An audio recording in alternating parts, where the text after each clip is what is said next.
네, 그러면은 이제 그 다음 아까 영상에 이어서 계속 설명을 한번 드리도록 하겠습니다. 지금 여러분 지금 화면에 보고 있는 거를 주입기라고 이렇게 설명을 줘서 드렸는데요. 자, 그러면은 여기서 주입기가 크게 세 종류라고도 말씀을 드렸을 거예요. 그래서 하나하나 조금만 좀 이렇게 떠들러 보면 우리 교재가 좀 설명을 번역서이다 보니까 번역을 좀 어렵게 해놨는데 자, 이렇게 말씀드리도록 하겠습니다. 주입기의 역할은 시료의 공급을 깔끔하게 받는 역할을 합니다. 그러니까 아까 주사기 있잖아요. 그러니까 이게 시료를 주입하는 이 주사기로부터 시료 샘플을 깔끔하게 다른 이물질의 유입 없이 컬럼관으로, 여기 컬럼 보이시죠? 예, 컬럼관의 끝, 컬럼의 머리 쪽으로 이상 없이 샘플을 그대로 바로 전달해주는 그런 역할을 1차적으로 하고요. 2차적으로는 이제 운반 기체, 쉽게 얘기해서 이동상 기체하고 그 다음에 시료를 적당한 비율로 균일하게 혼합을 시켜주는 역할 부분이 바로 여기 그 주입기의 두 번째 역할이라고 보시면 되겠습니다. 그래서 지금 여러분이 보고 계시는 요 화면의 요 그림은 여러분 책에 지금 31페이지에 그림 2.4에 나오는 내용인데요. 자, 요거는 일단은 주입구라 그래가지고 주입기의 입구 부분을 갖다 이제 주입구라고 얘기하는 거예요. 주입기라고 하는 거는 여기서부터 여기까지의 장치를 이야기하는 거고, 이제 요 부분을 시료 주입구, 예, 시료가 들어가는 입구라고 이야기하는 거죠. 예, 주입구. 자, 그래서 어쨌든 글씨 개발 세발 쓰는 거 좀 지우고 낙선 좀 지우고 설명할게요. 이렇게 생겨 먹은 주입기를 사용할 때는 어떤 때냐면은 시료가 기체일 경우에, 혼합 기체인 경우에 무슨 말이냐면은 이 기체 크로마토그래피는 운반 기체가 일단 이동상이 일단 기체여야 하지만 이걸 분석하기 위해서 그렇게 분석하기 위한 샘플 시료가 액체이거나 기체이어도 돼요. 그래서 지금은 그 기체 샘플의 경우에 어떻게 이렇게 그 컬럼에다가 그 기체 샘플을 로딩을 하는지, 로딩이란 표현이 맞거든요. 주입한다는 게 로딩이라고 하는데, 로딩을 하는지, 그거에 대해서 이제 이야기를 하는 겁니다. 그래서 이렇게 단순하게 생긴 기체 형태의 샘플 같은 경우에는 이렇게 단순하게 생긴 주입기를 주로 사용합니다. 물론 액체 형태의 샘플도 사용은 해요. 액체 형태의 샘플을 어떨 때 사용하냐면은 샘플을 딸 때는 액체이지만 이 주입기 자체에 적당한 온도가 분명히 있을 거예요. 이 주입기 전체의 온도. 이 온도가 요 액체가 금방 이 안에서 휘발을 해서 기체로 바로 변할 수 있는 금방 액체가 휘발해서 샘플링을 했을 때, 샘플을 딱 땄을 때는 액체였는지 모르겠지만, 이 그 주입기 속으로 주사기를 쫙 밀어 넣는 순간, 분산하듯이, 분무기처럼 뿌려지듯이 금방 액체 형태가 기체 형태로 이게 변하면서 운반 기체하고 잘만 섞일 수만 있으면, 액체 샘플이라 할지라도 이 단순하게 생긴 주입기를 사용해도 상관은 없습니다.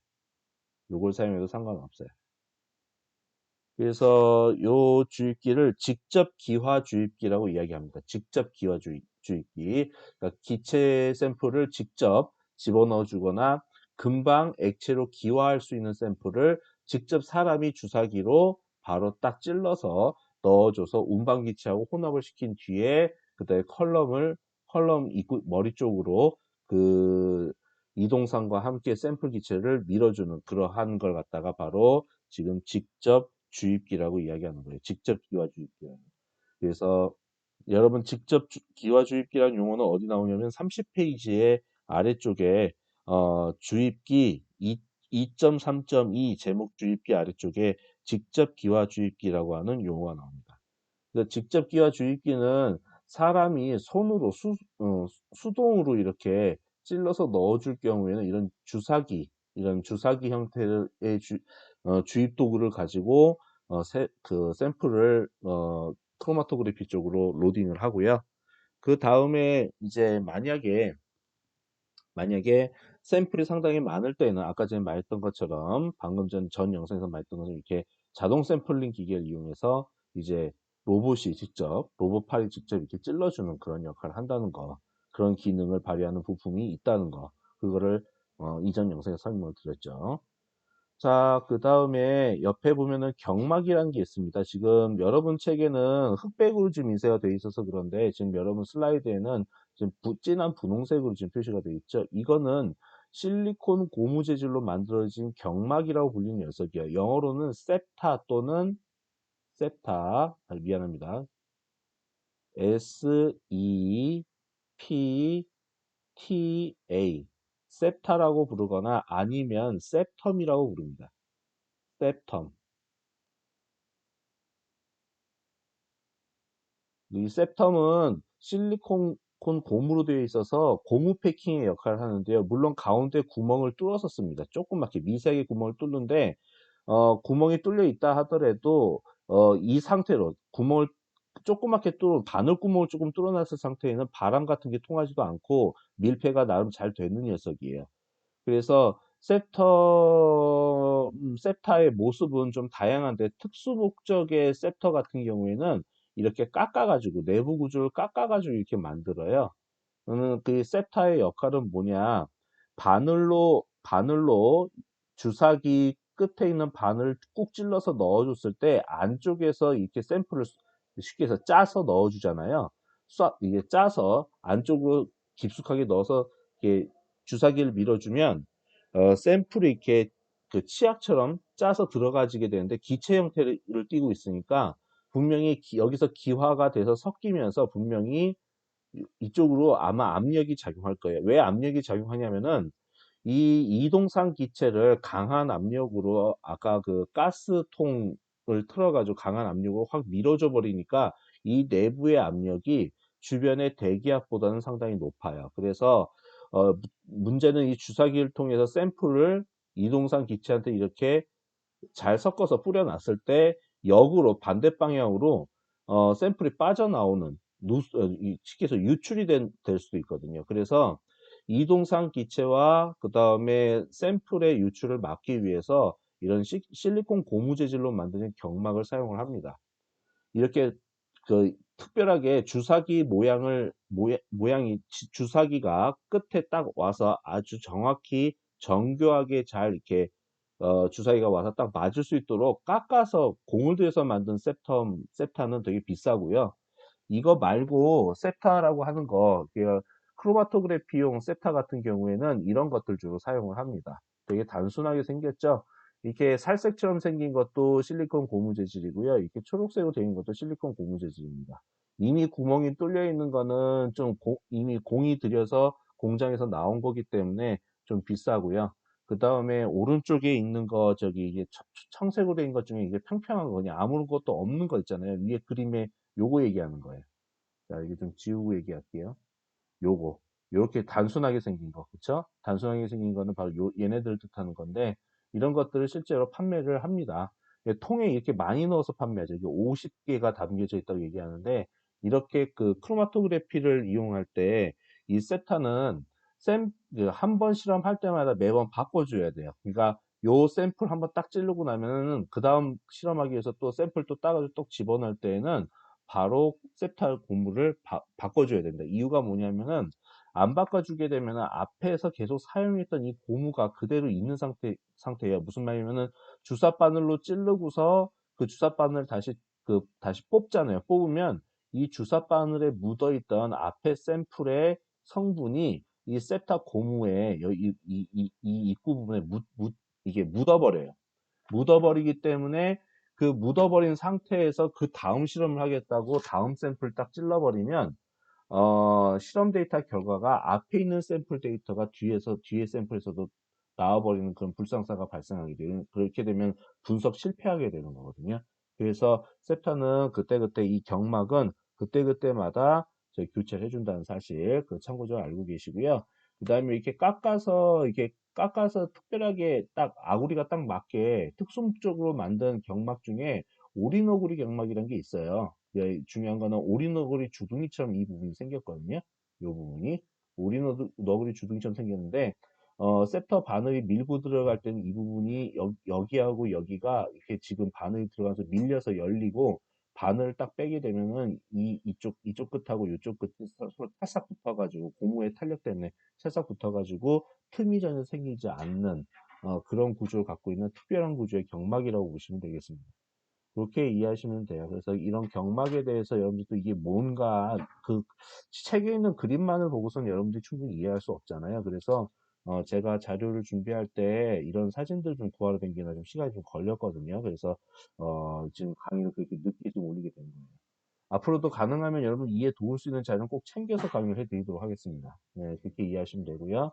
다음에 그다음에 분할비라고 하는 이런 공식을 써야 되는 상황이 이제 또 등장하게 되는데 31페이지에 나오는 공식이에요. 이따 책을 보면서 다시 한번 교수 한번 설명하겠지만 분할비는 어떤 그 주입기를 사용할 때 쓰는 거냐면은 그 다음 페이지 32페이지에 있는 A번 주입기를 사용을 할 때 적용하는 공식이 되겠어요. 이게 무슨 말이냐면요.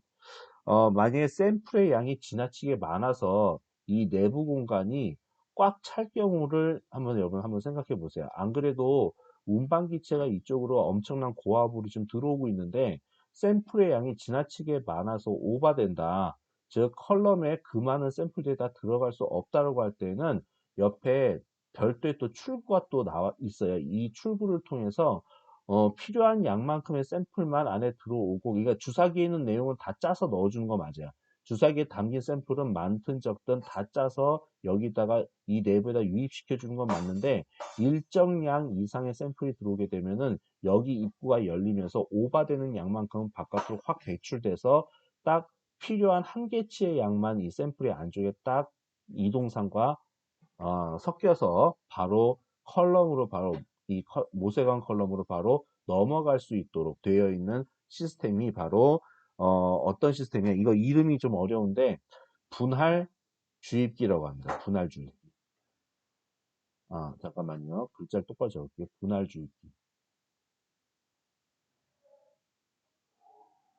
근데 분할 주입기라고 그냥 부른 게 아니라 이 주입기의 특징은 아까 전에 이렇게 일부를 분할해서 내보낼 수 있는 분할의 역할도 하지만 열지 않고 비분할, 즉 샘플의 양이 적당할 경우에는, 샘플의 양이 적당하거나 샘플의 양이 모자랄 경우에는 절대로 이 분할 출구를 열면 안 되겠죠. 그러니까 절대로 열지 않고 사용하는 주입기라고 해서, 그러니까 열 수도 있고 안 열 수도 있는 기능, 두 가지 기능을 다 발휘할 수 있는 주입기이기 때문에, 글자를 자꾸 말하면서 쓰니까 제가 못 쓰고 있네요. 좀 지울게요. 주입기.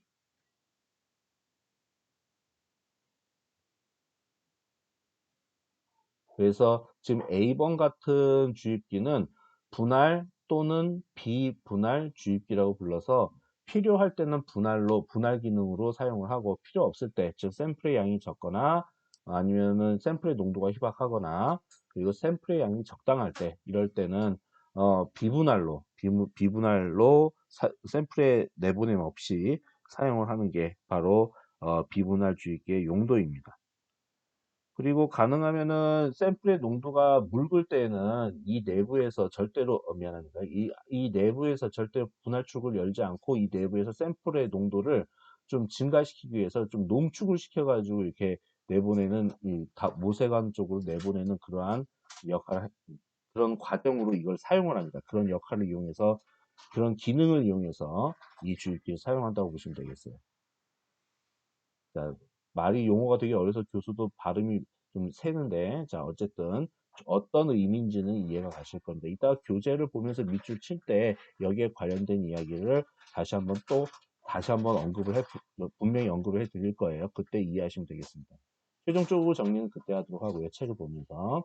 여기에 분홍색으로 표시되어 있는 부분이 바로 실리콘 재질의 경막이 들어가는 부분입니다. 이해가 되셨죠? 그 다음에 옆에 있는 거 오른쪽에 있는 좀 이렇게 뭔가 심플하게 보이는, 아주 단순하게 보이는 주입기는 통상 냉각 컬럼 내 주입기라고 이야기를 합니다. 그러니까 냉각 컬럼 내 주입기란 건 뭐냐면은 샘플을 갖다가 차갑게 냉각시켜서 컬럼에다가 모생한 컬럼의 머리 부분에다가 진입을 시켜야 할 필요성이 있을 때 사용하는 주입기인데요. 이 주입기는 특징이 뭐냐면 앞에 요 주입기하고 요 주입기하고의 큰 차이점이 있습니다. 어떤 차이점이 있냐면은 주사기 바늘의 끝이 이 주입기 중간에 다들 와 있어요. 이 앞에 두 개는요. 예, 중간쯤에 있어가지고 이 주입기 내부에서 충분히 샘플을 분사를 해요. 샘플을 충분히 분사를 시켜버린다는 거예요. 앞에 것도 마찬가지. 이 안에서 분사를 시키거든요. 그런데 이 냉각 주입기 같은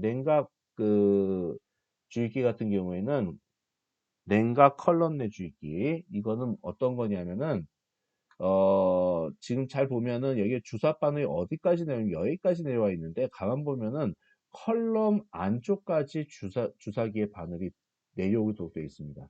이거는 어떤 목적이냐면은 사용할 샘플이 따뜻한 조건이 아닌 차가운 조건에서 분석을 해야만 할 때, 그러니까 그 샘플이 오히려 차가운 조건에서 기체 상태를 유지하면서 분석이 잘 될 때, 이럴 경우에는 이 컬럼 주기를 사용해서 그 이동상 기체 있잖아요. 이동상 기체는 교수가 지금 알기로는 이쪽으로 집어넣는 걸로 알고 있습니다.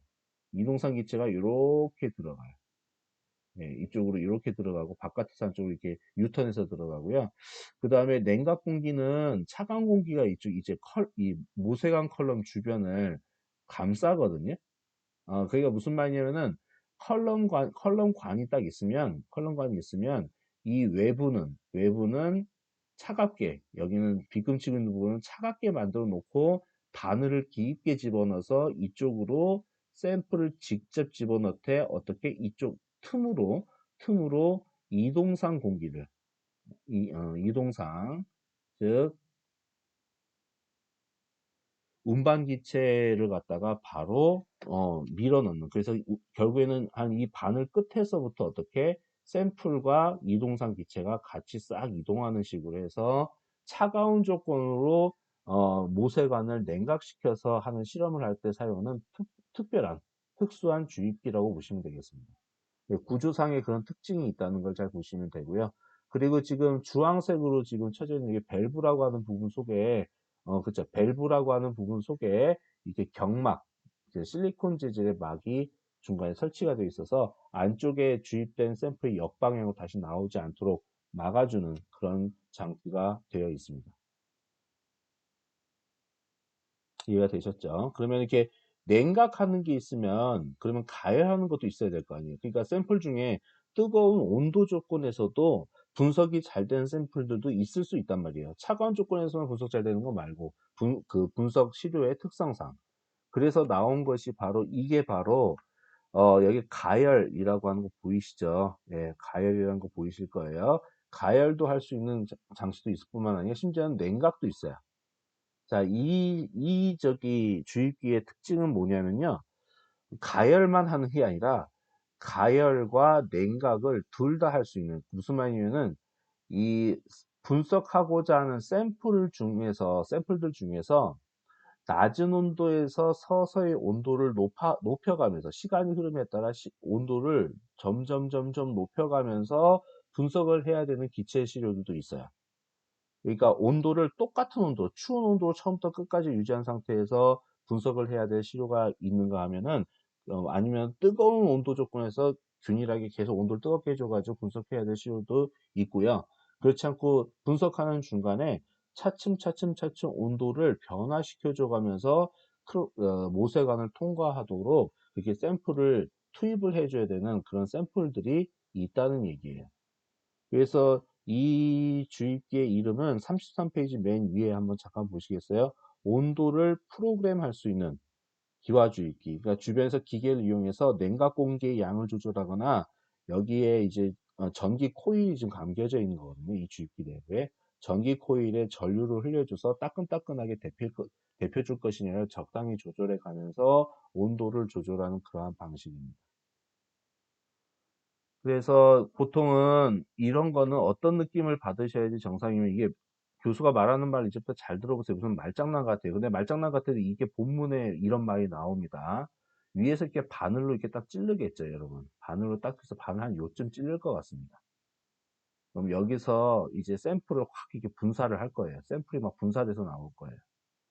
이 바늘이 구멍이 작기 때문에 샘플을 이렇게 주사기에서 짜면 분무기에서 물 분사돼서 나가는 것처럼 그렇게 분사가 일단은 된다고 보시면 돼요.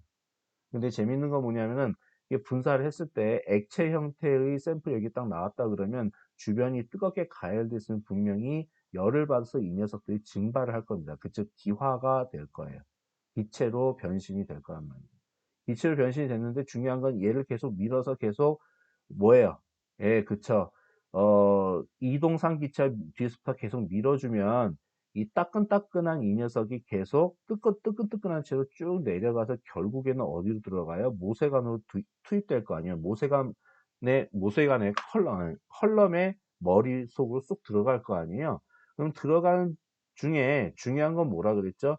그러니까 분석을 할 때 가능하면 온도가 낮아야지만 이 H값, 이론단의 높이가 작아져서 최적의 컬럼이 될 수 있다고 얘기를 했었잖아요. 그쵸? 앞에서부터요. 그렇기 때문에 이제 중요한 거는 샘플은 기화가 된 거는 맞는데 이 기체 입구로 딱 들어오는 무슨 기체? 이동상 기체가 여기 가열에 의해서 가열이 되어 버리면 이론단 높이 값이 커져 버리는 상황. 이 상태로 뜨끈뜨끈한 이동상 기체가 그대로 컬럼 속으로 들어가 버리면 그거는 이제 문제가 있다는 거죠. 분석 결과에 문제가 있다는 거예요. 그래서 일단 샘플을 기화시키고 이동상과 함께 제대로 섞인 상태에서 살짝쿵 온도를 좀 낮춰줘서 그래도 너무 지나치게 높지 않은 온도의 기체로 만들어서 두 기체의 온도를 만들어서 이쪽으로 흘려보내는, 그래서 최저 이론단을 최대한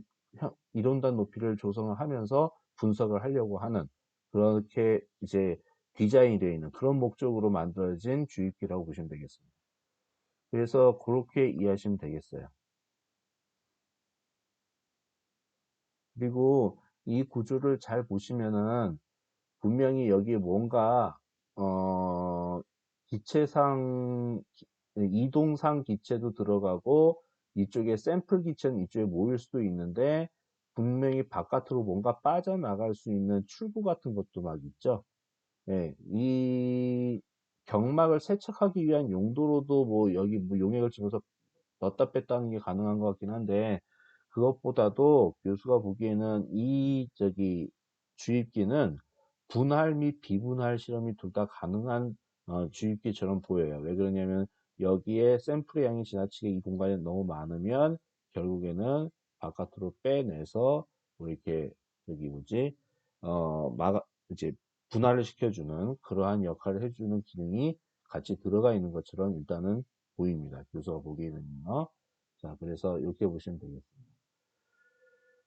그래서 지금 되게 어려운 걸 지금 보셨는데, 오늘 강의할 내용에서는 이게 가장 복잡하고 어려운 내용입니다. 그러니까 분할과 비분할 주입기를 사용한다. 그래서 결국 뭐냐면 이 분할비라는 게 있어요. 분할 배출구 쪽으로 액체가 많이 빠져나가면은 그 기체의 흐름의 속도가 좀 빨라져요. 그러니까 배출되는 물질의 양이 많으면 많을수록 기체의 양이 많아지니까 정해진 시간 동안에 배출구 쪽으로 나가는 기체 속도가 빨라지게 됩니다. 그리고 이제 컬럼 쪽으로 빠져나가는 속도라는 게 있겠죠. 무슨 말이냐면은 이쪽 컬럼 쪽으로 빠져나가는 기체가 달려나가는 속도 U1이라고 하고, 그쵸? 그 다음에 분할 출구 쪽으로 빠져나가는 속도를 U2라고 했을 때, 기체의 속도를 U2라고 했을 때, 지금 앞에 있는 공식은 잠깐만요. 네, 지우고 얘기할게요. 어, 이게 바로 U1이고요. U1. 컬럼 출구 쪽으로 이제 흘러들어가는 속도고 배출구 쪽으로 흘러들어가는 속도를 U2라고 하는 건데, 그래서 실제로 이 분할비는 1보다는 큰 값이 나와요. 무조건 나오는데 어떤 의미냐면은 어, 몇 대 몇의 비로 분할했느냐. 그러니까 분할 배출구 쪽으로 흘러나가는 기체의 속도가 1이고 근데 컬럼 쪽으로 들어가는 기체의 속도가 1이다. 그러면은 분명히 분할비가 2라고 하는 값이 나오잖아요. 이 말 뜻은 뭐냐면은 밑으로 빠져나가는 기체의 양이 1이라고 했을 때 저기 분할 배출구 쪽으로 빠져나가는 기체의 그 비율은 2 정도가 된다라는 의미로 해석을 하시면 됩니다. 이 분할비는 그런 뜻으로 이해를 하시면 돼요. 어떻게 2냐, 1 아니냐 이렇게 예상하실 수 있는데 이야기를 그렇게 한다는 거예요. 분할비가 2란 얘기는 전체 이 뒤에 있는 값은 무슨 뜻이냐면은 컬럼을 통과해서 지나가는 기체의 양과 컬럼이란다. 컬럼 쪽으로 들어가는 기체의 양과 주입기에서 중간에서 세서 바깥으로 내보내는 기체의 양을 합쳐 놓은 총량이 얼마일 때 그 중에서 얼마만이 컬럼 쪽으로 분할돼서 들어간다라는 걸 보여주는 값이에요. 그래서 2라고 하는 게 그런 개념입니다. 만약 1.5다. 1.5다 이렇게 설명이 나와 있으면 전체 1에 해당되는 양은 컬럼 쪽으로 주입기를 통해서 컬럼 쪽으로 들어가는데 그 중에서 0.5는 분할 배출구 쪽으로 기체가 빠져나간다. 분할 배출구 쪽으로 빠져나가는 기체의 양을 0.5, 컬럼으로 들어가는 기체의 양을 1, 합이 1.5, 즉 토탈량은 1.5인데 그 중에서 1에 해당되는 양이 컬럼으로 들어간다라고 하는 의미로 분할비를 이해하시면 됩니다. 그렇게 받아들이시면 제대로 된 분할비의 개념을 이해하실 수 있을 거예요. 무슨 말인지 아시겠죠? 자, 그래서 이렇게 보시면 된다는 사실. 자, 되게 어려운 부분이었기 때문에 교수가 되게 세세하게 일단 설명을 드렸습니다. 아시겠죠? 자, 그리고 이제 컬럼에 대해서 이제 잠깐 이야기할 건데 컬럼은 다음 시간에 이야기한다 그랬는데 일단은 요것만 간단히 보여드리고 넘어갈게요. 이게 이제 기체 크로마토그래피의 본체예요. 본체인데 거기 전자레인지처럼 뚜껑을 열 수 있게 되어 있습니다. 실제로 실험실에서 사용하고 있는 제품인데 여러분 여기 마크 보이세요? 요 마크가 무슨 마크게요? 예, 휴렛 패커드라고 하는 그쵸, 프린터 만드는 회사로 유명한 회사입니다. 그래서 휴렛 패커드 들어보셨죠? HP 컴퓨터도 만드는 회사였어요 한때. 자, 그래서 이 회사가 실험 장비에서 크로마토그래피를 상당히 잘 만드는 회사로 소문이 나 있습니다. 그래서 세계 3대 회사 중에 하나고요. 크로마토그래피 잘 만드는 회사로. 그중에서 그 회사의 기체 크로마토그래피 장치인데 요 부분에 지금 옆에 금색으로 뭔가 실타래가 이렇게 감겨 있는 거 보이시죠? 그리고 여기 하얀색의 그 라벨지 같은 게 붙어 있는데 라벨지가 이렇게 2개 정도가 이렇게 붙어 있거든요. 자, 라벨지 하나당 컬럼 하나입니다. 그러니까 컬럼이 지금 2개가 연달아서 연속으로 연결되어 있다고 보시면 돼요. 그리고 이 사진 뒤에 여기 보면 이제 가스통이 연결되어 있죠. 기체 크로마토그래피이기 때문에 어떻게 이동상 기체를 흘려줘야 되기 때문에 뒤에 이동상 기체 가스통도 뒤에 준비가 되어 있습니다. 그래서 컬럼은 꼭 하나만 들어가 있으라는 법이 없어요. 컬럼은 2개까지도 연장해서 연결이 가능합니다. 뭐 이거 100m짜리 감겨져 있는 거, 이거 100m짜리 감겨져 있는 거 합치면 200m 정도 거리가 멀어지게 되네요. 요즘에는 모르겠습니다. 이거는 그냥 교수가 그냥 전해 들은 바로는 어떤 연구실 같은 경우는 컬럼 원래 그러면 안 되는데 3개까지 연계해서 쓰는 데도 있다고 합니다. 분석해야 될 물질이 좀 까다롭고 충분 시간 동안 컬럼 내부에 머무르게 해야지만 분리가 되는 그런 샘플 가지고 연구한다 그러면 컬럼의 길이를 늘릴 수밖에 없겠죠. 그래서 이렇게 주입기를 가지고 활용을 한다는 거, 주입기가 여기 지금 그림에 나와 있죠. 자, 어쨌든 교수가 요거 아까 설명하다 말았는데 요 주입기는 요거의 그림이 아니고요. 요거의 그림이 아니고 요 녀석일 것 같습니다. 냉각 공기가 들어가는 냉각을 시키는 컬럼 내 냉각 주입기라고 하는 게 바로 지금 교수가 봤을 때는 교수 경험상은 그게 이 녀석이 맞는 것 같아요. 네, 그렇게 이해하시면 되겠습니다. 자, 그래서 그림을 이렇게 넣었고요. 이제 일단은 오늘 강의는 주입기까지만 설명한다고 했으므로 자, 이제 책을 한번 보도록 하겠습니다. 자, 책으로 따지면은 몇 페이지까지 공부를 할 거냐면요. 네, 저기 34페이지 윗부분까지 설명을 할 테니까 책을 한번 보고 정리 한번 해보도록 하겠습니다. 자, 그럼 여기 좀 낙서된 거 좀 지우고 넘어갈게요. 왜냐면 책을 보더라도 중간중간에 다시 한번 그림을 보고 설명해야 하기 때문에 필요 없는 낙서 좀 지우도록 하겠습니다.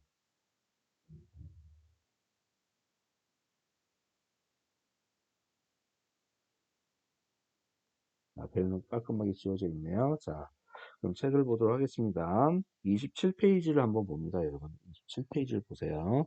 27페이지에 호나물의 분리가 두 번째 줄입니다. 호나물의 분리가 기체상에서 이루어지기 때문에 기체 크로마토그래피는요. 고체와 액체 시료는 반드시 기화되어야 한다. 이 기체 시료는 뭐 기화가 기본적으로 되어 있으니까 상관없는데 고체와 액체는 반드시 기화를 시켜서 실험을 해야 되죠. 그러므로 내열성을 지니고 충분히 휘발성인 화합물로 제한되는 것이 기체 크로마토그래피의 가장 큰 한계점이다. 만약에 고체 시료나 액체 시료가 아무리 뭐 온도를 높인다 한들 어떤 짓을 한다 한들 기체로 기화가 되지 않으면 절대 분석 불가능입니다. 기체 크로마토그래피는요. 그다음에 기체 크로마토그래피는 어떤 장점이 있냐면은 맨 마지막에 특히 감도가 뛰어나서 어떤 특정 화합물은 피코그램의 양에서도 검출이 가능하다. 이런 설명이 나와 있어요. 여러분, 피코그램은 얼마를 뜻하는 거냐면요. 피코그램, 피코그램, PG, 피코그램. 다 소문자인데, 자, 피코라고 하는 말, 이 P는 당연히 피코 이렇게 영어로는 쓰고요. 피코라고 쓰고 이거는 어떤 의미냐면은 10의 마이너스 12승이라고 하는 뜻입니다. 그러니까 만약에 피코그램 이렇게 얘기를 하게 되면 10의 마이너스 12승 그램을 뜻하는 거다라고 이해하시면 됩니다. 이해가 되셨죠?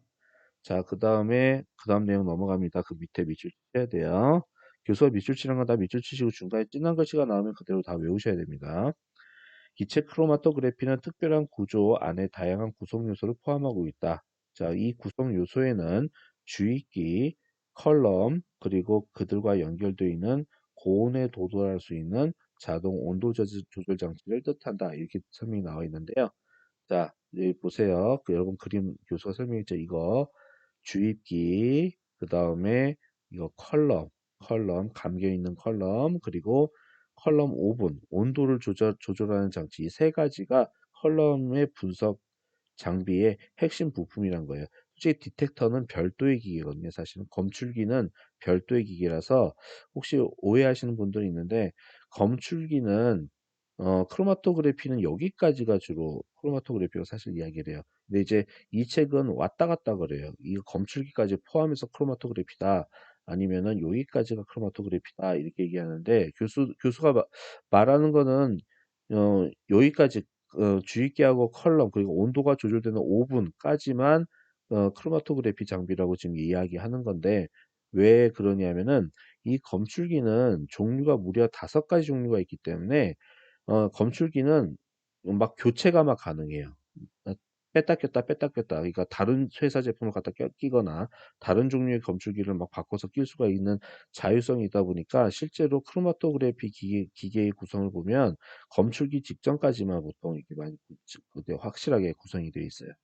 예, 바뀔 일이 별로 없기 때문에 그렇게 해서 그런 의미를 갖고 있다라고 보시면 됩니다. 자, 그래서 계속 밑줄 칠게요. 그다음에 컬럼을 통과하며 분석물질을 옮겨주는 이동상을 운반기체라고 한다.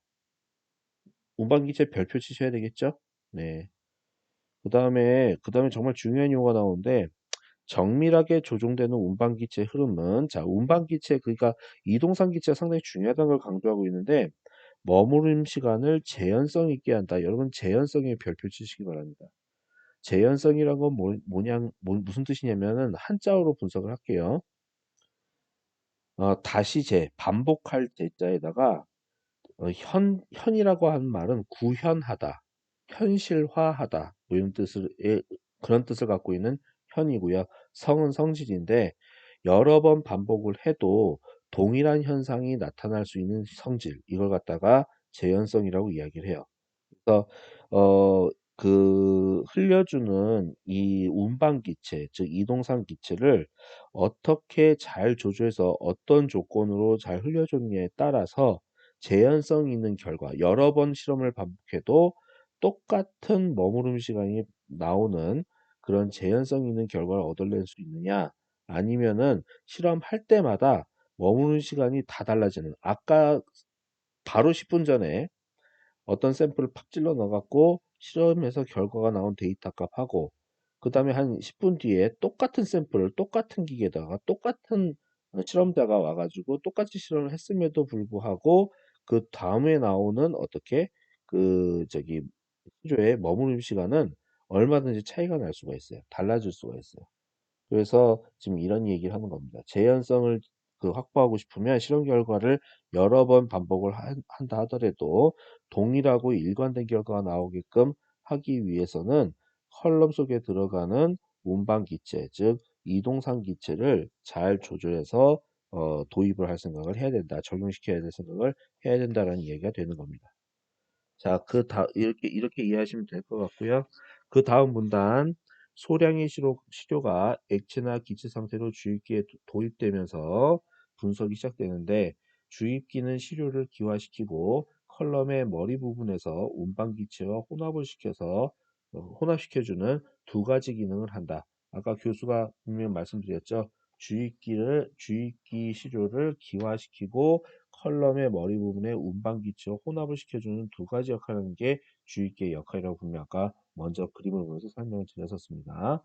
그리고 그 다음 줄에 보게 되면은 내부 물질의 정지상의 내부 물질 형태에 따라서 1에서부터 100m 길이의 다양한 길이로 감겨 있는 것이 바로 컬럼이다라는 설명이 나와 있습니다.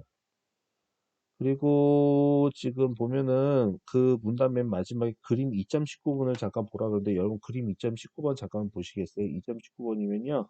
한참 넘겨서 요 2단원의 거의 중간 훨씬 지나서 45페이지에 그림 2.19번이 나옵니다.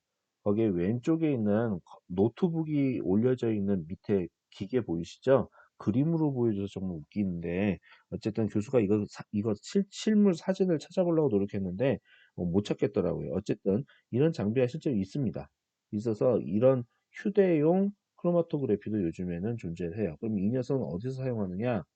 크로마토그래피는 원래 그 냉장고 사이즈, 작은 소형 냉장고 사이즈만 해가지고 실험실에도 두고 사용을 해야 되는데, 이런 소형 크로마토그래피는 작고 휴대가 가능하도록 좀 기능을 좀 대폭 좀 축소해서 만든 녀석이에요. 그래서 어쨌든 이 녀석은 언제 사용하냐면은 휴대를 해갖고 가서 그 현장에서 무언가를 분석해야 될 때 사용하는데, 보통은 대기 오염, 그러니까 어떤 공장지대의 매연이나 이런 것들을 샘플을 취해서 그 자리에서 분석을 해서 여기 안에 어떤 물질이 어느 정도의 농도로 있는지를, 그러니까 유해 물질이 정말 존재하는지, 존재하면 얼만큼 있는지 판단하기 위해서 이게 휴대용 기체 크로마토그래피도 존재한다고 보시면 되겠습니다. 자, 그런 얘기가 나오고 있고요. 자체적으로 전기가 공급이 되는 그런 랩탑 컴퓨터와 본체가 있다. 그런 뜻으로 책에서 설명하고 있습니다. 자, 29페이지에 가면 이제 정신 바짝 차리고 이제 별표 치면서 느끼게 느끼는데요. 자, 2.2 운반기체와 흐름의 조절이라고 하는 내용이 나옵니다. 이동상은 기체, 즉 이동상은 기체 헬륨, 기체 수소, 기체 질소이며, 시판되는 기체 실린더가 바로 뭐냐면요, 가스통을 이야기하는 겁니다. 기체를 담고 있는 가스통 같은 거요. 기체 실린더나 수소와 질소의 경우 순도 높은 기체를 발생시키는 발생기로 얻는다. 자, 이게 도대체 무슨 말이냐면요, 크로마토그래피에 들어가는 이 이동상 기체 각각은 순도가 100%여야 된다는 이야기를 하고 있는 거예요. 거의 100%. 그 불순물이 전혀 없게끔 돼야 된다. 그래서 이게 지금 만약에 불순물이 들어가 있어 버리면 이동상 기체에 샘플 외에도 다른 그 불순물의 그 봉우리, 피크가 결과로 뜨게 되기 때문에 이 점을 유념해야 되죠. 근데 이제 문제는 질소, 수소, 뭐 이렇게 헬륨 뭐 이런 기체 말고 우리 주변에 흔한 기체 같은 거 쓰면 안 되겠느냐. 예를 들어서 우리가 숨쉬고 내보내는 이산화탄소 같은 거, 그다음에 물 분자 같은 거, H2O 수증기 같은 거, 그다음에 우리가 숨 쉴 때 필요한 산소 기체 같은 거 쓰면 안 되겠냐, 이렇게 얘기하는 사람도 있는데, 이게 수소, 질소, 헬륨이 그나마 인간이 만질 수 있는, 다룰 수 있는 기체들 중에서 가장 뭐라고 할까, 점도가 떨어지는 기체들이에요. 점도가 가장 작은 기체이기 때문에 실험 결과에 문제가 안 생기고 실험 결과가 제대로 나올 수가 있습니다. 자, 그래서 그 다음 밑줄 칩니다. 운반기체는 극성 정지상을 더럽게 하거나 검출기의 감도를 저하시키는 탄화수소, 수증기, 산소 등이 전혀 포함되어 있지 않아야 한다. 자, 여기서 극성 정지상을 더럽게 한다는 뜻은 뭐냐면은 이런 이산화탄소, 그 산소를 포함하고 있는 저희 분자들 이야기한 거예요. 주로 이산화탄소하고 물, 수증기하고 공기 중에 산소 기체 같은 경우에는 컬럼 자체에 들러붙고 막 이런 분자들이 들러붙어 버려요. 그 컬럼 내부에. 그래서 컬럼 내부를 오염시켜 버리는 그런 역할을 하기 때문에 가능하면 얘네는 절대 쓰지 않습니다. 절대 쓰지 않아요. 자, 대신 그 다음에 이 헬륨, 수소, 질소 기체는 계속 충분히 순수한 농도로 100% 거의 100% 농도로 가스통에 담겨가지고 이제 주문하면 배달이 오거든요. 실제 실험실에서 보면은. 그래서 그걸 사용한다고 보시면 되겠습니다. 그 다음 줄에 이제 좀 밑줄치도록 할게요. 운반 기체는 기체와 용질 사이의 상호작용이 없으므로 이게 무슨 말인지 아시는 분? 자, 다시 한번 운반 기체, 즉 이동상 기체는 용질과 기체와 용질 사이에 상호작용이 없으므로 그러니까 운반 기체와 용질 사이에 상호작용이 없다. 즉 인력이나 반발력 같은 게 없다는 얘기예요. 당연하죠. 왜냐하면 용질 샘플 같은 경우에는 본래 액체 물질이거나 아니면은 고체 물질일 텐데 얘가 기체하고 어떤 특별한 반응을 할 리가 없겠죠. 자, 그래서 계속 밑줄 칩니다. 이동선과 정지선 사이에서 화합물의 분포계수 K값에 심각한 영향을 주지 않는다. 분포계수가 크면 클수록 문제가 생기죠. K값이 작으면 작을수록 좋은 컬럼이다라고 설명을 한 바가 있었습니다. 자, 다음 반면에 운반기체의 점도와 흐름 속도는 정지상에서 분석물질이 분산과 그 이동상에서의 분석물질의 확산에 영향을 미친다. 자, 다시 한번 여기 별표입니다. 지금 읽고 지나가는데 그냥 어, 영, 영혼은 분리된 상태에서 눈은 시야가 흐려져 가면서 밑줄 치고 있었다면 여기 잘 듣고 다시 한번 정신 차리고 별표까지 쳐놔야 됩니다. 반면에 자 보세요. 운반기체의 점도와 흐름의 속도는 정지상에서의 분석 물질의 분산, 이동상에서의 분석 물질의 확산에 영향을 미친다. 자, 분산과 확산의 차이점 여러분 잘 아실 텐데 정지상에서 일어나는 일은 분산, 이동상에서 일어나는 일은 확산이라고 이야기할 수 있어요. 그래서 요번에 이제 요렇게 지금 여기서 배우는 것처럼 분석 물질의 분산과 확산 이게 바로 반디머 방정식의 B항과 C항을 키우는 역할을 하는 겁니다. 그래서 반디머 방정식의 B항과 C항이 커지는 요인 중에 바로 정지상에서 분석 물질의 분산, 그다음에 분석 물질의 확산에 의해서 그런 변화가 일어나서 저렇게 어, 요 부분을 제대로 쉽게 얘기해서 이게 뭐라 상호작용 네, 점도 그러니까 운반기체 점도하고 흐름 속도가 어 이론 단상수 H 값에 상당히 영향력이 크고 그렇기 때문에 주의해서 봐야 된다는 얘기를 하고 있는 겁니다. 자, 그다음에 결과적으로 N 효율과 검출기의 감도에 영향을 미친다. 그래서 결국에는 이 분산과 확산이 바로 그쵸. 검출기의 감도를 키우는 역할을 하게 되는 겁니다. 자, 그래서 수소는 운반 기체 중 하나이다라고 되어 있는데 만약 이 기체가 안전상의 이유로 사용할 수 없다면 헬륨을 대신 사용한다. 도대체 이게 무슨 말이냐? 맨 마지막 이 문장 왜 들어가는지 모르실 거예요. 여러분 수소 기체는 어떤 단점이 있냐면요. 주변에 조그마한 스파크만 있어도 폭발해 버립니다. 기체가. 그래서 매우 안정성이 떨어져요. 수소 기체는 솔직히 불 붙이면 안 돼요. 폭탄 돼요, 폭탄. 그렇기 때문에 절대 그렇게 쓰면 안 되는데 일단은 이렇게 불안한 녀석을 컬럼 속에다 집어넣는다 그러다가 뭐예요 크로마토그래피가 폭발하면 어떡해요 그거 걱정되죠 그쵸 그러니까 그런 걸 고려해서 지금 하는 말이에요 만약에 수소 기체를 정 못 쓰겠으면 헬륨 기체로라도 대체해서 사용하거라 그런 얘기를 하고 있다고 보시면 되겠습니다 무슨 말인지 아시겠죠 예 좋아요 자 그 다음에 헬륨 기체. 헬륨 기체는 불꽃 닿아도 원래 불 안 붙어요. 안정한 비활성 기체라고 이해해 두시면 되겠습니다. 주기율표 공부할 때 일반화학에서 나왔던 내용이라고 기억하시면 되겠어요. 자, 그 다음 문단에 밑줄은 두 번째 줄에 씁니다. 기계적 혹은 전기적 압력 조절기. 자, 이게 도대체 무슨 말이에요? 윗줄 잠깐 읽어봅니다. 컬럼의 머리 부분의 압력은 수백 킬로파스칼이며 이 압력 자체는 흐름의 속도가 최적의 상태로 일정하게 유지될 수 있도록 기계적 또는 전기적 압력 조절기 EPS를 이용해서 조절이 된다, 안정화된다. 자, 온도 프로그래밍과 함께 분석이 시작된다면 정지상의 점도와 컬럼에서의 전하 손실이 온도와 함께 증가하기 때문에 이 장치는 필요하다 이렇게 되어 있는데 여러분 책 밑에 그래프의 오른쪽 그래프가 바로 온도가 증가하면 증가할수록 뭐예요? 예, 운반 기체의 점도가 증가하는 걸 보여줄 수 있죠. 운반 속도의 점도가 증가하게 되면은 샘플의 분리가 상당히 느려지게 됩니다. 네, 샘플의 분리가 엉망이 돼요. 그래서 지금 그런 얘기를 하고 있는 겁니다. 그래서 자, 그래서 그런 내용으로 공부해 주시면 되겠고요.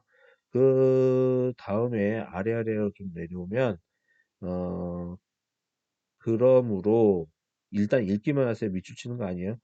운반기체 흐름을 일정하게 유지시키기 위해서 압력은 이러한 효과를 정밀하게 조절하여야 한다.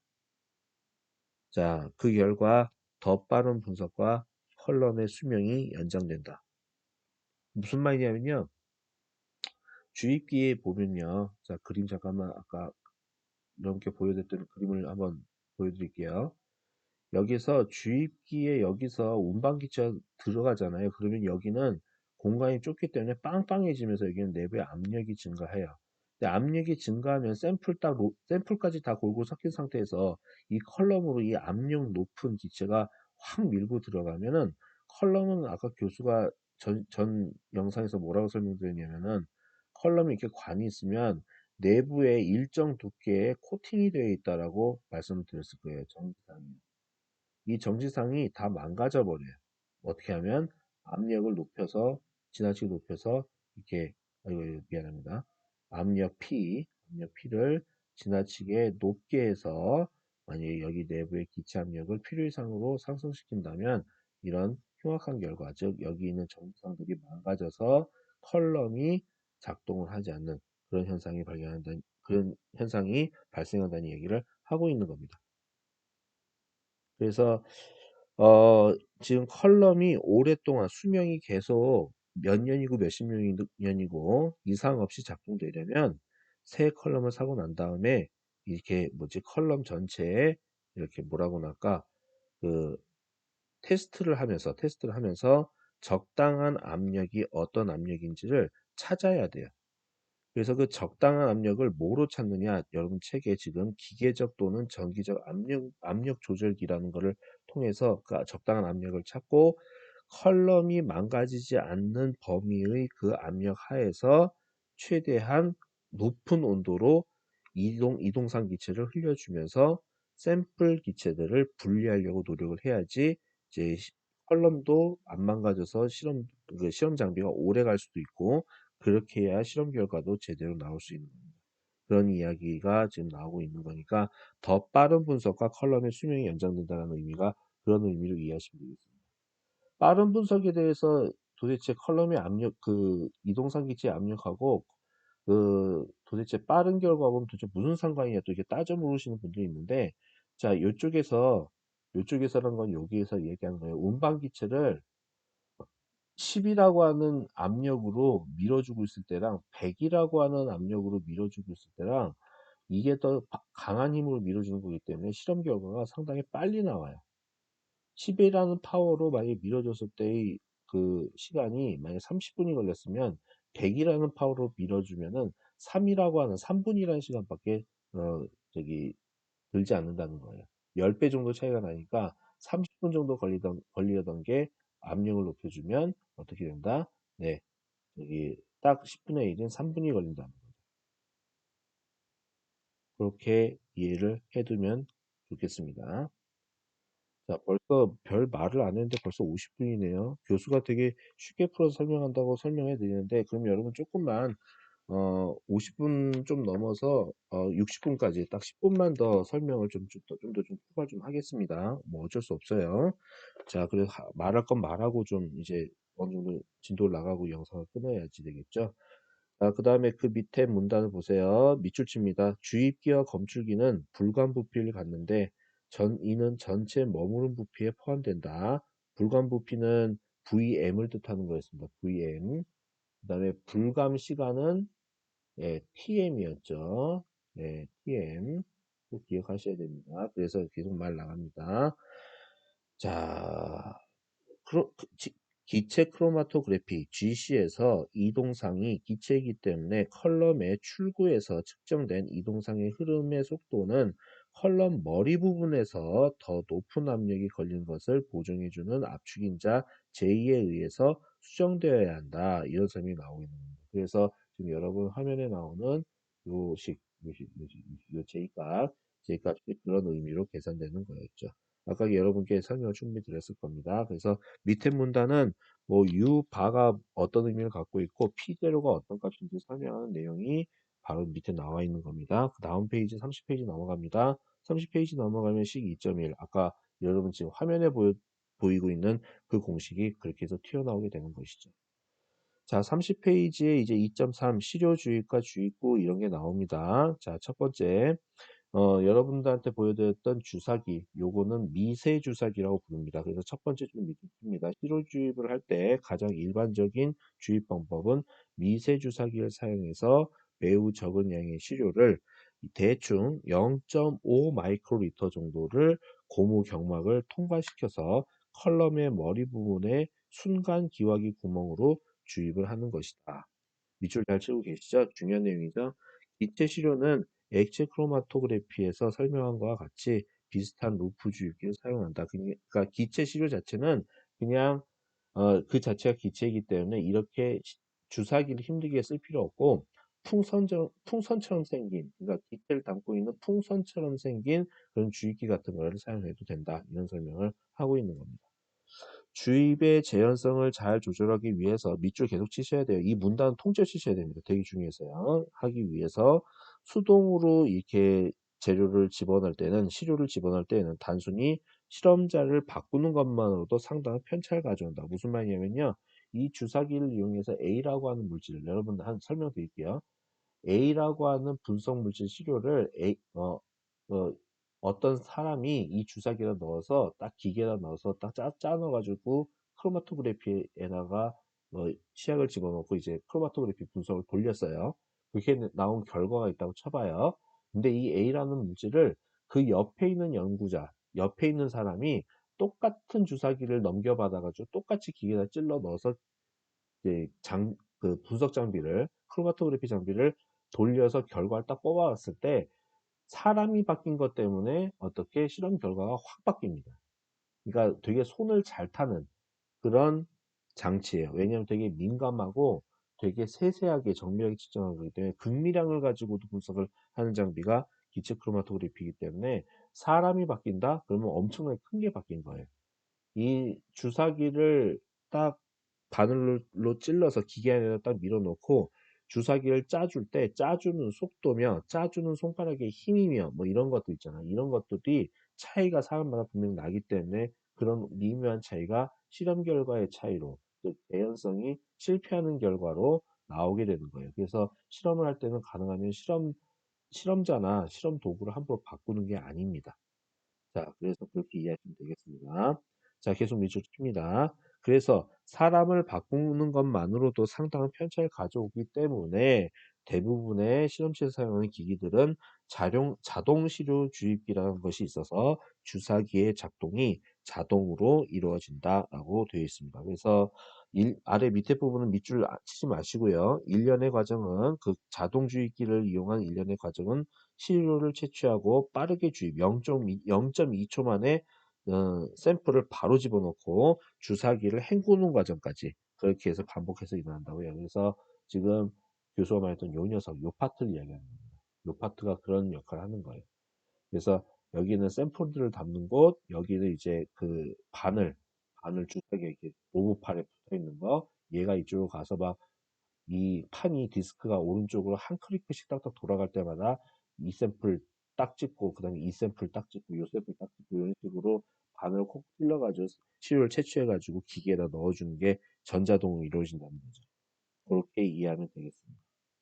그 밑에 본문에 네모 박스로 되어 있는 헤드 스페이스라고 하는 거 있잖아요. 그거는 지금 21단원에 가서 설명이 나온다고 하기 때문에 지금 여기서는 설명하지 않겠습니다. 이거 설명하면 되게 말이 쓸데없이 길어져요. 자, 그다음에 2.3.2 주입기라고 하는 거 거기 나오는 내용. 자, 거기 문단 통째로 또 밑줄 쳐야 됩니다. 그러니까 밑줄 쳐야 된다는 얘기는 일단은 읽고 정말 가능하면 기억을 나중에 해 두셔야 돼요. 왜냐면 하나도 여기서 중요하지 않은 내용이 거의 없거든요. 그래서 어쩔 수 없습니다. 자, 밑줄 칩니다. 크로마토그래피에 시료를 주입하는 주입기는 다른 여러 가지 기능을 가지고 있다. 시료 주입구 기능 이외에도 시료를 기화시키고 운반기체와 혼합이 되어야 하는 거 이런 역할을 하고요. 그 다음에 컬럼의 머리 부분까지 시료를 가져다 주는 역할을 하는 거 이것이 바로 시료 주입기의 역할입니다. 주요 역할이에요. 그 다음에 어떤 주입기를 사용할 것이냐, 주입기의 특성은 주입 방식뿐만 아니라 컬럼의 종류에 따라서도 바뀌기도 하고, 그리고 분석하고자 하는 시험 샘플에 의해서도 결정이 됩니다. 주입기를 어떤 주입기를 사용할 것이냐 그런 것도 어, 다르게 그때그때 상황에 맞춰서 바뀔 수 있다는 거예요. 자, 그 다음에 1번 직접 기화 주입기는 교수가 아까 설명을 드렸기 때문에 간단하게 밑줄만 치고 넘어갑니다. 자, 1분당 10ml의 기체 양이 흘러갈 수 있도록 흐름 속도로 하는 팩드 앤 메가보라고 하는 컬럼이 있습니다. 그러니까 와이어로 감겨 있는 컬럼 중에서 유명한 컬럼이거든요. 그래서 1분당 10ml의 기체가 훑고 지나갈 수 있도록 통과할 수 있도록 만들어 놓은 그러한 컬럼인데요. 이런 컬럼은 현재 직접 기화 방법으로 시료를 주입하는 그러한 장비입니다. 그래서 오른쪽 31페이지에 가게 되면은 이 팩드 앤 메가보 장비 중에서 가장 단순하고 가장 심플한 주입기의 단면도가 그림이 나와 있는 겁니다. 그 그림은 바로 요 그림이 되겠죠. 네, 요 그림이 됩니다. 그렇게 이해하시면 되겠고요. 그 다음에 31페이지 아래쪽에 실리콘 고무로 되어 있는 경막 내용이 나옵니다. 괄호 열고 세텀이라고 적혀져 있죠. 그래서 그 첫 번째 줄에 주입기의 끝부분에 가까이 있고 실리콘 고무로 되어 있는 경막을 시료가 든 미세 주사기 바늘로 뚫도록 한다. 가열된 반대쪽 끝에 있는 컬럼에 직접 연결되어 있다. 이 액체가 주사기 경막 안으로 도입되었을 때 바로 휘발되고 운반기체에 섞여서 몇 초 안에 컬럼으로 완전히 들어간다. 이런 설명이 나와 있습니다. 그 다음에 분할, 비분할 주입기라는 설명이 나오는데 거기도 이제 밑줄 또 쳐야 되겠죠. 모세관 컬럼은 그 관이 아주 얇다는 얘기예요. 아주 적은 양의 시료만 다룰 수 있고 미세 주사기로 주입이 가능한 가장 적은 부피 0.1 마이크로도 컬럼 0.1 마이크로리터로도 컬럼을 포화시킬 수 있다. 그러니까 0.1 마이크로리터면은 0.1 곱하기 10의 마이너스 6승리터. 진짜 엄청나게 작은 개미 눈곱만큼 작은 양인데 이 정도의 양의 샘플만 어떻게 컬럼에 투입이 되면 컬럼 내부가 이 샘플로 가득 채워진다는 뜻이에요. 포화된다는 말은요. 그래서 어쩌라고 흐름을 분할할 수 있는 방식과 분할하지 않는 방식 두 가지 방식으로 작동할 수 있는 특수한 주입기를 사용을 한다고 해요. 그래서 그 주입기는 먼저 분할 방식을 한번 잘 읽어봅시다. 빠른 흐름의 속도를 갖는 운반기체가 주입된 시료 증기를 혼합하여 기화함에 어, 다다르게 한다. 지금 무슨 말이냐면 혼합해서 기화가 되게끔 한다는 거예요. 근데 문제는 50에서 100ml per 분당 50에서 100m의 속도로 조절된 배출 밸브가 옆에 하나 달려 있는데 이 흐름을 두 개로 나눠서 대부분이 주입구에 들어온 다양한 시료인데 주입구로부터 들어온 많은 부분, 즉 도입된 시료의 대부분이 배출되고 분할 비율에 해당하는 작은 부분에 해당되는 시료 양만큼만 컬러로 들어간다는 거예요. 그러니까 이게 말이 되게 여러분 어려운데 이제 말씀드릴게요. 여러분이 만약에 공장에서 오염된 물을 좀 발견해가지고 이 오염된 물의 성분을 분석하려고 기체 크로마토그래피를 한번 찍어보려고 실험실로 들고 들어왔다고 쳐봅시다. 이제 주사기에다가 샘플을 좀 빨아 올린 다음에 그 다음에 그 크로마토그래피의 주입기에다가 여러분이 액체를 탁 하려고 집어넣으려고 딱 보니까 그 오염된 물 속에 들어가 있는 물질의 농도나 양이 너무 진할 것 같다. 이 정도로 진하거나 이 정도로 양이 많으면 분명 컬럼 입구에다가 이 물질을 주사기로 찔러 넣었을 때에는 조금만 지나면은 컬럼 머리에서부터 컬럼 출구까지 꼬리까지 완벽하게 그 물질로 가득 채워져서 이제 분석다운 분석을 못할 수 있는 상황이 된다라는 겁니다. 그러니까 양이 너무 많다 또는 농도가 너무 진하다 이럴 때 사용하는 방식이 필요 이상의 양은 바깥으로 내보내고 필요한 극미량만 취해서 분석한다는 게 바로 지금 분할 방식의 방식이에요. 그래서 그런 걸 가능하게 해주는 주입기가 바로 지금 분할 및 비분할 주입기라고 하는 겁니다. 이 교수가 말을 상당히 많이 설명했는데 이 얘기 한번 들어보면서 정리해 두시면 이게 무슨 얼마나 중요한 내용인지를 충분히 이해하실 겁니다. 그 밑에 분할비는 교수가 아까 설명을 했기 때문에 자 다시 설명하지 않겠습니다. 자, 책을 한번 읽고 여러분들 한번 이해해 보세요.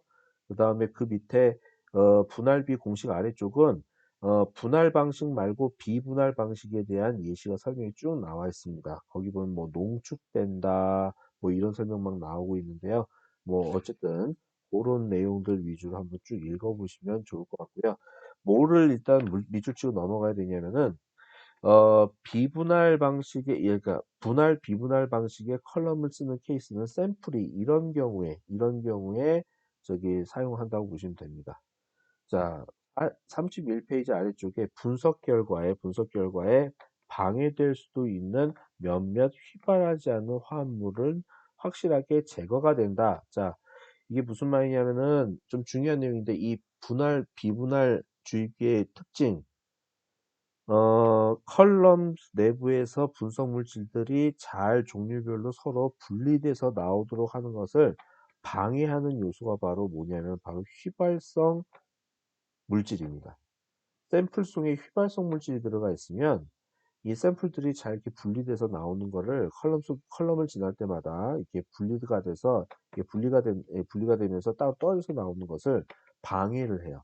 휘발성 물질이 그렇다는 거예요. 그래서 그런 물질을 제거하는 좋은 방법으로 이 지금 어, 비분할 방식의 주입기를 사용을 해서 필요 이상의 물질을 바깥으로 쫓아내고 내보내고 컬럼으로 원하는 물질에 원하는 양만 집어넣어서 분석을 한다는 겁니다.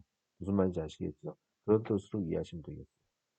자, 그 다음에 그 아래쪽에 냉각 컬럼 내 주입기, 즉 냉각 컬럼에 대한 설명이 나와 있는 건데, 자, 밑에서부터 네 번째 줄, 컬럼의 정상 작동 온도로 돌아가기 전에 40도로 냉각된 컬럼에 주입하는 것이다.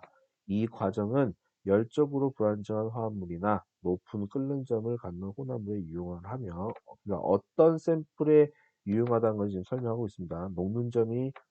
높은 끓는 점을 갖거나 열적으로 불안정한 화합물 같은 경우에는 이게 냉각을 해가지고 분석을 해야 된다. 이런 설명이 나왔습니다. 자, 그 다음에 자동 시료 주입기 없이는 절대로 이 실험을 조절하기가 어렵다. 즉, 이 실험을 할 수가 없다라고 설명하고 있고요. 휘발성이 다른 화합물 간의 차이가 별로 나지 않는 것으로 알려져 있다.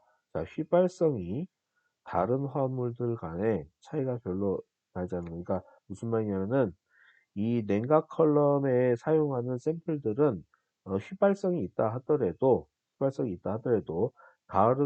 같이 섞여 있는 다른 화물 간의 휘발성 정도가 거의 비슷하거나 똑같아야 된다는 얘기를 하고 있는 거예요. 무슨 말인지 알았죠? 그렇게 이해하시면 되겠습니다. 번역을 직역대로 해버리기 때문에 말이 되게 어려워. 뭐뭐 했다는 걸로 알려져 있다. 뭐 이렇게 되게 약간 중간자적인 표현을 막 하고 있는데 확실하게 얘기하자면 그런 겁니다. 네. 그래서 냉각 컬럼 내 주입기를 사용하려면 사용하는 샘플들이 휘발성이라 할지라도 그 한꺼번에 같이 섞여져 있는 물질의 휘발성이 비슷하거나 똑같아가지고 차이가 별로 없어야 된다는 얘기를 하고 있는 거죠. 자, 그 다음에 35페이지, 33페이지로 넘어가 보도록 하겠습니다. 온도 프로그램을 할 수 있는 기와 주입기. 자, 이 녀석은 구조를 잘 보면 분할, 비분할 방식의 장치하고 거의 비슷하다고 보시면 됩니다. 그래서 첫 줄에 이 주입기는 PTV라고 하는 별도의 이름도 가지고 있는 녀석인데 개념상 분할 또는 비분할 방식의 주입기하고 비슷하다고 합니다. 주입기 함의 온도를 수십 초 내에 20도에서 300도까지, 300도 엄청 뜨겁네요. 그때까지 기울기 변화를 나타낼 수 있도록 프로그램을 할 수 있다. 자, 기울기 변화를 나타낸다는 건 무슨 뜻이냐면요. 온도가 20도에서 300도까지 점점 1분당 뭐 섭씨 1도씩 올라가도록 이렇게 온도 조절을 할 수 있는 그런 걸 이야기하는 겁니다. 그래서 기울기 변화를 나타낸다는 얘기는 시간이 흐름에 따라서 기울기가 점점 뭐 한쪽 방향으로 이 한쪽 방향은 뭐냐면 계속 온도가 오르거나 거꾸로는 온도가 계속 떨어지거나 하는 그런 변화를 주는 걸 갖다 기울기 변화라고 이야기를 한다. 이렇게 이해하시면 됩니다. 자, 그래서 그 다음까지 밑줄 쳐야 돼요. 분할 비분할 주입기의 장점과 냉각 컬럼 내의 주입기의 장점을 결합시킨 것이 바로 PTV, 즉 주입기다라는 겁니다.